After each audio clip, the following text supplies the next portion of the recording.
আচ্ছা দা, আজকে অশোকনগর উৎসবে এসেছো, তো কেমন লাগছে আগে বলো। খুব ভালো লাগে, খুব ভালো লাগে। আচ্ছা, আর এখানে এসে তোমার সাথে সবাইকে সম্মান দেওয়া হলো, তো কেমন লাগলো তোমার? খুব ভালো লাগলো, একটা বড় প্ল্যাটফর্ম থেকে সম্মান পেয়েছি। তো আমি তো খুব আনন্দিত এবং গর্বিত যে এরকম একটা প্ল্যাটফর্ম থেকে আমাকে সম্মান করা হয়েছে।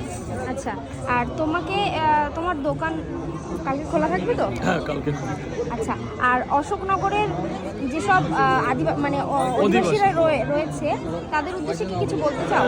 অশোকনগর তো আমারই শহর, তো সবাইকে বলছি আসার জন্য অনুরোধ করছি। খুব ভালো একটা উদ্যোগ, অনেক দোকানপাট, খাবার থেকে শুরু করে আজকের বই স্টল, তো সবার আসতেই হবে এবং এইখানে সবাই আসেই, প্রচুর লোকের সমাগম হয়। মেলাটা কতদিন চলবে? এটা 19 তারিখ পর্যন্ত। তো সবাইকে আসার জন্য অনুরোধ হ্যাঁ, করবে না? অবশ্যই সবাই আসবেন, দেখবেন এখানে।